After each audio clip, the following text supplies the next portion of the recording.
Hello students, आज हम करेंगे क्लास 9 का सबसे ज्यादा इंपॉर्टेंट टॉपिक पॉलिनोमियल्स। आप जब तक पढ़ेंगे ये टॉपिक या पॉलिनोमियल्स हमेशा यूज में आते रहेंगे। सो बड़े ही ध्यान से ये वीडियो देखिएगा, जो जो भी इंफॉर्मेशन दी जाती है उसे नोट कीजिएगा और उसे अपने पास रखिएगा। समझ के दिमाग में रखिएगा। मैं आपको बताता हूं पॉलिनोमियल्स होते क्या हैं। 8th क्लास में जब हमने फैक्टर ट्री पढ़ा या हमने पढ़ा था कि कॉफिशिएंट्स क्या होते हैं एक इक्वेशन के, तो ये सारी चीजें हम 8th क्लास में पढ़ी, थोड़ी सी 7th क्लास में भी पढ़ी। तो मैं आपको बताता हूं कि एक इक्वेशन को हम दो तरीके से डिफरेंशिएट कर सकते हैं। ठीक है, an equation can be differentiated in two different ways. वो दो डिफरेंट वेज क्या होते हैं? पहला होता है on the basis of degree of an equation, और दूसरा होता है on the basis of the number of terms in that equation.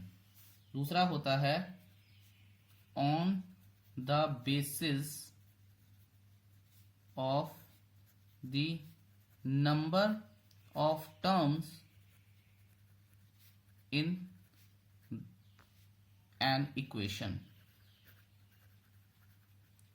अब इन दोनों का मतलब क्या होता है, पहले मतलब समझते हैं, फिर देखते हैं कि ये हमें क्या कहना चाहते हैं। पहली तो बात है, 8th क्लास में भी हमने पढ़ा था डिग्री क्या होती है, डिग्री ऑफ अ पॉलिनोमियल। देखिए, डिग्री जो होती है, डिग्री ऑफ एन इक्वेशन या पॉलिनोमियल तो चलो बाद में समझेंगे। डिग्री ऑफ एन इक्वेशन क्या होता है? डिग्री ऑफ एन इक्वेशन होता है highest power of an equation. ठीक है, जैसे एग्जाम्पल लेते हैं 3x² plus 4x³ minus 9x plus 5।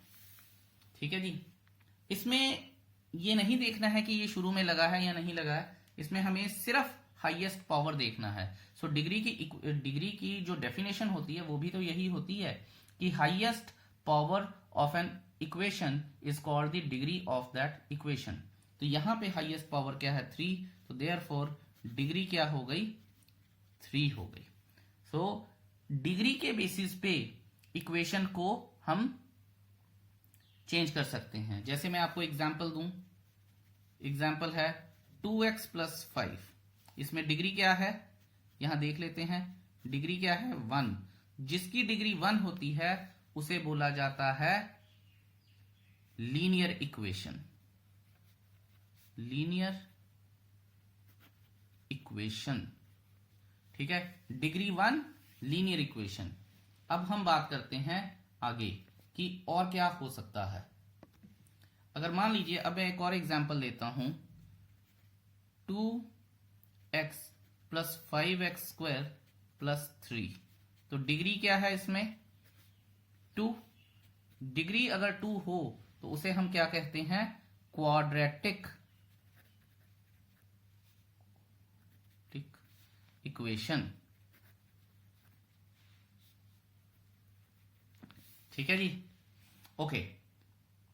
अब डिग्री अगर 1 है तो वो हो गई लीनियर इक्वेशन, डिग्री अगर 2 है तो वो हो गई quadratic equation.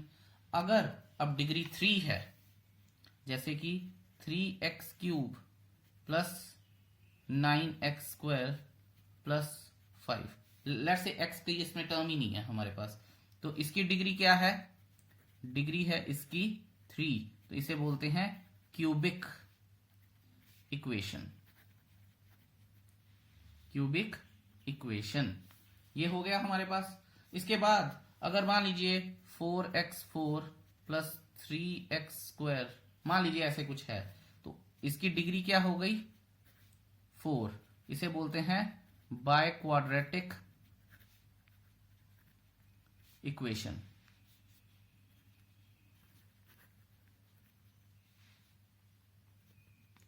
By quadratic equation हो गई हमारे पास। ठीक है जी, फिर आगे आ जाएगी कि अपना अगर डिग्री 5 होती है तो उसके अकॉर्डिंगली नाम चेंज होते रहते हैं कि इक्वेशन विद डिग्री 5, ठीक है। सो इस तरह से चीजें चलती हैं। ये तो हो गई हमारे पास linear, quadratic, cubic, biquadratic and so on. लेकिन आप ये देखेंगे कि इसमें पॉलिनोमियल का तो नाम कहीं आया ही नहीं। तो यहां भी अब हम एक और बात समझते हैं। ये तो हो गया था कि on the basis of degree, अब हम करेंगे on the basis of number of terms. Class 8 में हमने किया था, अगर कोई इक्वेशन है हमारे पास 2x cube plus 4x plus 7, let's say हमारे पास ये इक्वेशन है। आप देखेंगे कि क्यूब उसके बाद 2 नहीं आता तो ऐसी इक्वेशन बन सकती हैं, कोई दिक्कत नहीं होती है।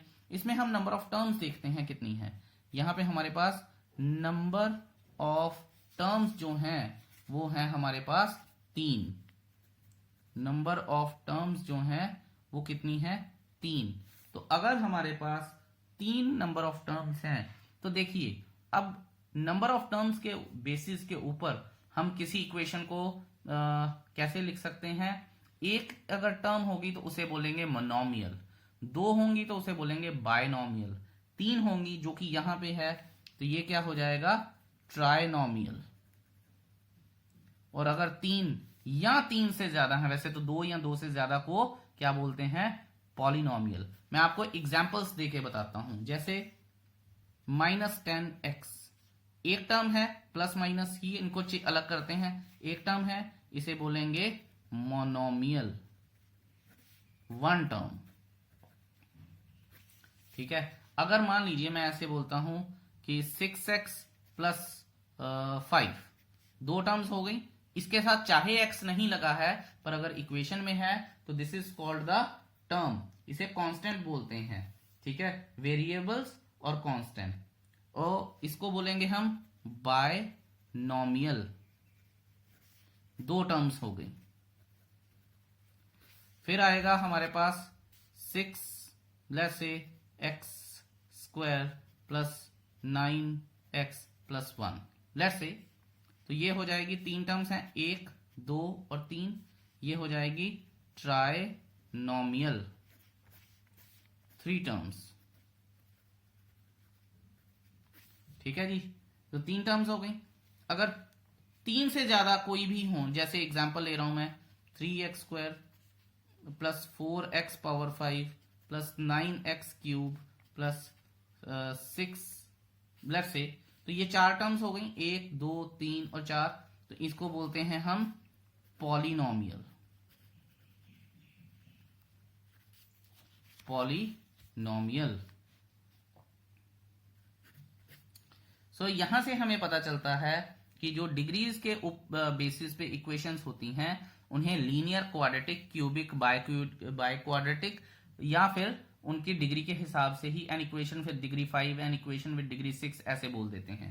हाउएवर जब हमें टर्म्स के बेसिस के ऊपर हमें कोई इक्वेशन निकालनी होती है तो उसे क्या बोला जाता है? उसे बोला जाता है मोनोमियल अगर एक टर्म हो तो, बायनोमियल अगर 2 टर्म्स हो तो, ट्राइनोमियल अगर 3 टर्म्स हो तो, और पॉलिनोमियल अगर 3 से ज्यादा टर्म्स हो तो।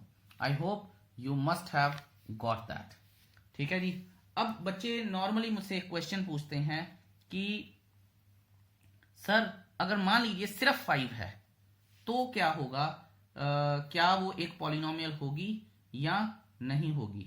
तो मैं बच्चों को इस चीज का जवाब देता हूं कि यस ऑफ कोर्स, अगर कोई भी कांस्टेंट है विदाउट वेरिएबल है तो that will also be a polynomial, उसे बोला जाता है कांस्टेंट पॉलिनोमियल। मान लीजिए एग्जांपल दे रहा हूं मैं कि आपको इस तरह से एक क्वेश्चन क्या ये है, 6 is it a polynomial? Yes, 6 is a polynomial, ठीक है। यस, 6 इज अ पॉलिनोमियल, और क्या बोला जाता है इसे? कांस्टेंट पॉलिनोमियल है। It is a constant polynomial, ठीक है। और constant polynomial is always a monomial, ठीक है, क्योंकि एक ही कांस्टेंट होगा, एक से ज्यादा कांस्टेंट नहीं हो सकते हैं। I hope it must be clear to you. ठीक है, और इसके आगे हम आगे बात करते हैं आगे। Let's see. यहां पे मैं एक बात और मेंशन करनी जरूरी समझता हूं। जैसे आप देखेंगे कि मान लीजिए -3 है, 5 है, 7 है, 9 है, मैं कॉमा से अलग अलग कर रहा हूं इनको। ठीक है, ये सारी क्या हैं? कांस्टेंट पॉलिनोमियल्स हैं। ये सारे क्या हैं? कांस्टेंट पॉलिनोमियल्स हैं। लेकिन अगर यहां पे आ जाए 0, तो 0 क्या बन जाएगा? 0 को कांस्टेंट पॉलिनोमियल नहीं बोलते हैं। Although it is 0 is a constant और 0 एक कांस्टेंट पॉलिनोमियल होती है, पर उसकी भी आगे स्पेसिफिक फॉर्म होती है। This is called a 0 polynomial. ठीक है, ये छोटी छोटी चीजें हैं। इस बार 1 मार्कर आएंगे, तंग करते हैं, बहुत इन डेप्थ नॉलेज चाहिए होती है आपको हर सब्जेक्ट की। So this is called 0 polynomial. I hope that's clear to you. अब चलते हैं हम अपने नेक्स्ट पेज पे। अब मैं आपको कुछ बहुत ही वाइटल इंफॉर्मेशन दूंगा regarding the degrees and regarding the equations के बारे में। सो सबसे पहली हमारे पास जो मुझे नॉर्मली बच्चे क्वेश्चन पूछ लेते हैं कि sir what is the degree of a non zero constant polynomial.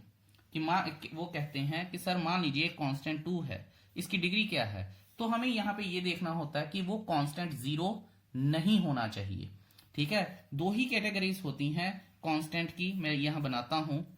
Constant has 2 categories. पहली कैटेगरी होती है कि वो नॉन जीरो है, और दूसरी कैटेगरी है कि वो 0 है।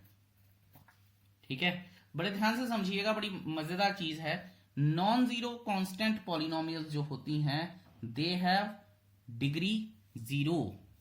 ठीक है, non zero constant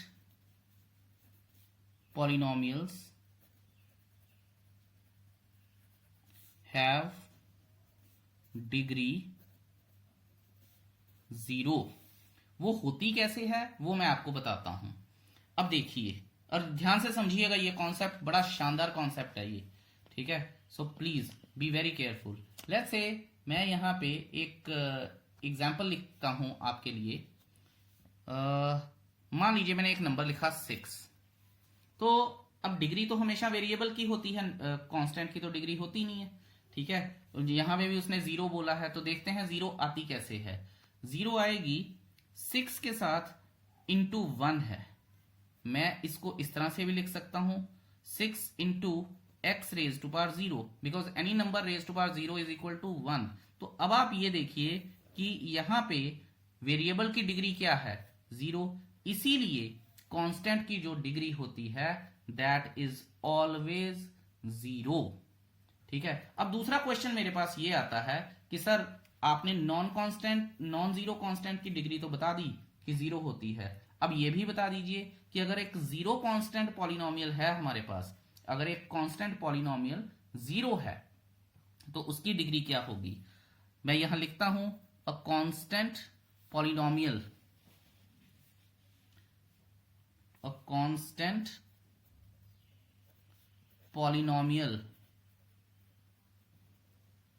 which is 0 has its degree not defined। सो हम याद रखेंगे ये बात कि अगर एक कांस्टेंट पॉलिनोमियल है और वो कांस्टेंट 0 है, ठीक है, तो वो उसको 0 पॉलिनोमियल बोला जाता है। तो उस 0 पॉलिनोमियल की जो डिग्री होती है वो नॉट डिफाइंड होती है। मैं यहां पे लिख भी देता हूं आपके लिए कि degree of a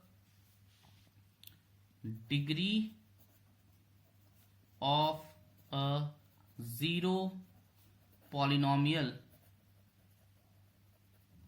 is not defined.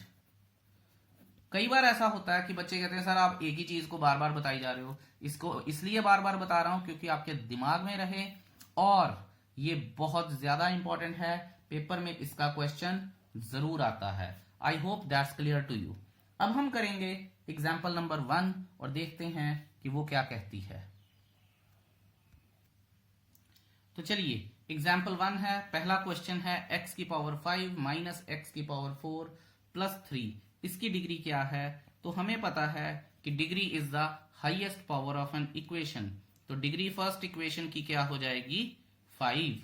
Second equation में देखते हैं 2 minus y square minus y cube plus 2y raise to power 8, यहाँ पे हाईएस्ट पावर जो है वो 8 है, तो इसकी डिग्री क्या हो जाएगी? 8 हो जाएगी। अब थर्ड क्वेश्चन बड़ा इंपॉर्टेंट है। थर्ड क्वेश्चन में कांस्टेंट पॉलिनोमियल है और ये एक जीरो पॉलिनोमियल नहीं है। अगर ये एक जीरो पॉलिनोमियल नहीं है और ये कांस्टेंट पॉलिनोमियल है तो इसकी डिग्री क्या होगी? इसकी डिग्री 0 होगी। आपको ये चीज बहुत ही केयरफुली समझ में आनी चाहिए। I hope that's clear to you. अब हम बात कर लेते हैं, अब सिंपल बात है जो मैंने पहले बोला है कि अगर एक पॉलिनोमियल जिसकी डिग्री 1 हो उसे बोला जाता है लीनियर पॉलिनोमियल। अगर एक पॉलिनोमियल जिसकी डिग्री 2 हो उसे बोला जाता है लीनियर। डिग्री अगर 2 है तो क्वाड्रेटिक, और अगर डिग्री 3 है तो क्यूबिक एंड सो ऑन। ठीक है जी, I hope that's clear to you. और मैं इसके बाद बता चुका हूं कि जीरो पॉलिनोमियल की जो डिग्री होती है that is not defined. I hope that's clear to you. इसके बाद एक्सरसाइज 2.1 इज योर होमवर्क। यहां पे आपको बड़ा केयरफुली करना है, इंटरनेट की हेल्प नहीं लेनी है। जो डाउट्स आएंगे वो मैं एक लाइव क्लास में क्लियर करूंगा। Thank you so much, have a nice day, bye bye.